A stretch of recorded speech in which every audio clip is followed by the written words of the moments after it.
सूर्या कुमार ক্যাচটা ধরেছিল বাউন্ডারির বাইরে থেকে। বাংলাদেশ যাদের যাদের বাবা বানিয়েছে সেই সবকটা বল হেরেই গেছে। 2 hours later.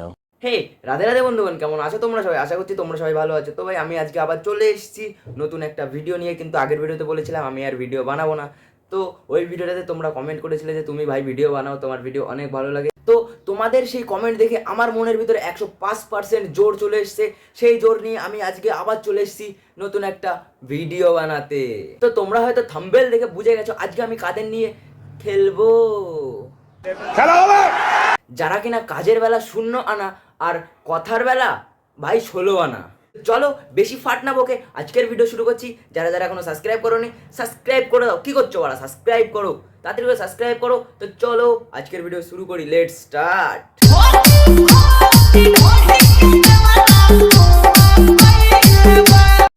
ভারত থেকে বিশ্বকাপ কেড়ে নিল আইসিসি। यही नहीं, अभी और सुनिए। হ্যাঁ ঠিকই বলছি, কারণ সূর্যা কুমার ক্যাচটা ধরেছিল বাউন্ডারির বাইরে থেকে। না না, এটা আমি বলছি না, এটা বাংলাদেশি ফেসবুক ইউজাররা বলছে। ये भगवान क्या जुल्म है। যেটা কিনা কোনো ক্যামেরা, এমনকি পুরো স্টেডিয়াম ভর্তি দর্শক, এমনকি আমাদের আম্পায়ার কাকাও ধরতে পারেনি, সেটা কিনা ধরে দেখিয়ে দিল আমাদের বাংলাদেশি ফেসবুক ইউজাররা। भाई मारो मुझे, मारो मारो। তার জন্য ইন্ডিয়া থেকে বিশ্বকাপটা কেড়ে নিয়ে আমাদের পার্শ্ববর্তী দেশ বাংলাদেশকে দিয়ে দেওয়া হবে। एहे रहा नहीं जाता, तड़प ही ऐसी है ना। नहीं सुके सुके सुके। এমনকি বাংলাদেশি ফেসবুক ইউজারদের দিন রাত পরিশ্রমের কাছে হার মানলো সিসিটিভি ক্যামেরা। अच्छा, এমনকি তাদের গবেষণার কাছে হার মেনেছে বিশ্ববিখ্যাত নাসা। কারণ সেটা কোনো দেশ ধরতে পারলো না, আইসিসি ধরতে পারলো না, সিসিটিভি ক্যামেরা ধরতে পারলো না, এবং কি আম্পায়ারও ধরতে পারলো না। সেটা কিনা ধরে দেখিয়ে দিল বাংলাদেশি স্মার্ট ফেসবুক ইউজাররা। कैसे कैसे लोग रहते हैं यार, साला तुमको पागल कुत्ते की गाड़ी उठा के ले जाएगा, बता रहे हैं।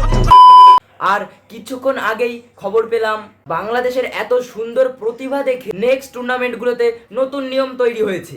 এরপর থেকে বিশ্বকাপের সময় কোনো আম্পায়ার থাকবে না, বাংলাদেশি ফেসবুক ইউজারদের কথাই শেষ কথা বলে মানা হবে। No, God, please, no! আর শুধু তাই নয়, বাংলাদেশি টিমকে ডিরেক্ট ফাইনালে তুলে দেওয়া হবে।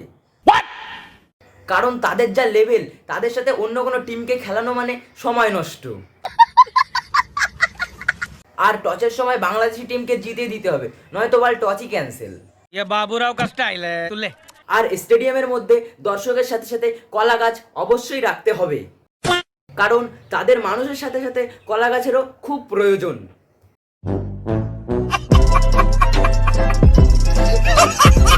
দেখা যাক এইসব নতুন নিয়ম নিয়ে বাংলাদেশ কোনো ট্রফি জেতে কিনা।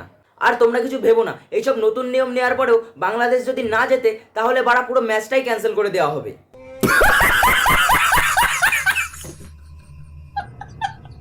তবে তোমরা যাই বলো না কেন, এই বিশ্বকাপ থেকে বাংলাদেশ কিন্তু লাভের লাভ করে গেছে। কারণ ভারত শুধু বিশ্বকাপটা পেয়েছে আর বাংলাদেশ বাড়া 4-4টে বাবা পেয়ে গেল। আর একটা কথা কিন্তু মানতেই হবে, ভারত শুধু কাপটা জিততে পেরেছে আমাদের বাংলাদেশের জন্য। নয়তো বন্ধুরা তোমরাই দেখো, বাংলাদেশ যাদের যাদের বাবা বানিয়েছে সেই সবকটা বল হেরেই গেছে, কারণ বাংলাদেশের সাপোর্টটা সেই সব দলগুলোকে স্যুট করেনি। ये भगवान क्या जुल्म है। তবে বাংলাদেশি ফেসবুক ইউজারদের ভাই অনেক অনেক ধন্যবাদ। তোমরা বাড়া ভারতকে বাবা বানাওনি, নয়তো কি জানি কি হতো। আর আমার এই আজকের ভিডিওটা বাংলাদেশি ভদ্র পাবলিকদের জন্য একদমই ছিল না। যেই সব পাবলিকগুলো কুলাঙ্গার, ভারত আর বাংলাদেশের মধ্যে ঝামেলা বাঁধাতে চায়, সেই সব পাবলিকদের জন্য আজকের এই ভিডিওটা ছিল। তাই দয়া করে বাংলাদেশি ভদ্র পাবলিকরা বেশি খারাপ কিছু মনে করো না। আজকের ভিডিওটা কেমন লাগলো তোমরা কমেন্টে জানাও। তো ভিডিও শেষ করার আগে তোমাদের কাছে আমি একটা কথা বলতে চাই, তো বন্ধুরা দয়া করে এখনো যারা যারা সাবস্ক্রাইব করোনি টুক করে গিয়ে সাবস্ক্রাইবটা করে দাও আর আমার পাশে থাকো। তো বন্ধুরা আজকের ভিডিওটা এই পর্যন্তই। আমি সামনে আরো ভালো ভালো ভিডিও দেওয়ার চেষ্টা করব, খালি একটু ভিডিও দিতে লেট হবে কারণ আমি বাড়িতে নেই, তোমরা সবাই জানো। তো চলো আজকের মতন এই পর্যন্তই, টাটা বাই বাই, সবাই ভালো থাকো সুস্থ থাকো।